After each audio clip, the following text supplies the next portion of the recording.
Telangana assembly budget సమావేశాలు వాడివేడిగా జరుగుతున్నాయి. ఈ నెల 20న బడ్జెట్ ప్రవేశపెట్టేందుకు సిద్ధమైంది రేవంత్ సర్కార్. గత బడ్జెట్ తో పోల్చితే ఈసారి బడ్జెట్ 5% పెరిగే అవకాశం ఉందనే టాక్ అధికార వర్గాల్లో నడుస్తోంది. రాష్ట్ర ప్రభుత్వం 2026-27 ఆర్థిక సంవత్సరానికి బడ్జెట్ను సిద్ధం చేసింది. ఈసారి అతి ఆశలు లేకుండా వాస్తవ రాబడులను దృష్టిలో పెట్టుకుని పద్దులను తయారు చేసినట్టు సమాచారం. గతంలో లాగా భారీ అంచనాలు కాకుండా సాధ్యమైనంత మేరకు వాస్తవ రూపంలో ఖర్చులు ఉండేలా జాగ్రత్తలు తీసుకున్నారని సమాచారం.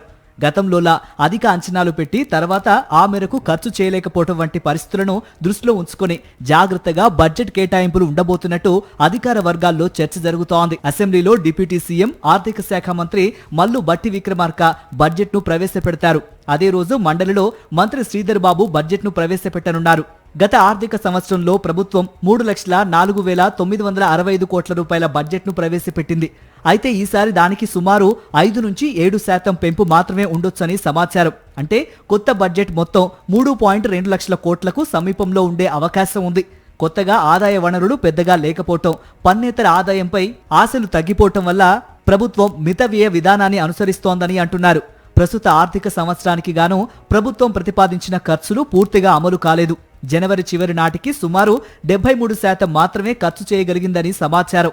మొత్తం సంవత్సరం ముగిసే సమయానికి ఖర్చులు 2.50 లక్షల కోట్లకు కొద్దిగా అటూ ఇటూ ఉండవచ్చని, ఈ నేపథ్యంలో భారీగా ఖర్చులు ప్రతిపాదించడం, వాటిని అమలు చేయలేకపోవటం, దానిపై చర్చ జరగటం ఎందుకని రేవంత్ ప్రభుత్వం భావిస్తోంది. కొత్త ఆదాయ వనరులు లేకపోయినప్పటికీ కేంద్రం నుంచి వచ్చే నిధులపై ప్రభుత్వం ఆశలు పెట్టుకుంది. 16వ ఆర్థిక సంఘం సిఫారసుల ప్రకారం రాష్ట్రానికి వచ్చే పన్నుల వాటా కొంత పెరిగింది. దీనివల్ల సుమారు 12,000 కోట్ల రూపాయల అదనపు ఆదాయం వచ్చే అవకాశం ఉంది. అలాగే కేంద్ర గ్రాంట్లు కొంత పెరగనున్నాయని సమాచారం. బడ్జెట్లో ఎప్పటిలాగే వ్యవసాయము, సంక్షేమ రంగాలకు పెద్దపీట వేయనున్నారు. రైతు భరోసా, రైతు బీమా, సన్నబియ్యం ధాన్యానికి బోనస్, ఆయిల్ ఫామ్ సాగు ప్రోత్సాహం వంటి పథకాలకు నిధులు కేటాయించనున్నారు. మొత్తం మీద ఈసారి బడ్జెట్ను వాస్తవ పరిస్థితులకు దగ్గరగా ఉండేలా, ఆదాయం ఎంత ఉంటే ఖర్చులు అంతవరకే పరిమితం అయ్యే విధంగా రూపొందిస్తున్నారని సమాచారం. సంక్షేమము, వ్యవసాయం, యువతకు ప్రాధాన్యం ఇస్తూనే ఆర్థిక నియంత్రణకు కూడా ప్రాముఖ్యత ఇవ్వాలని ప్రభుత్వం భావించడం శుభ పరిణామం.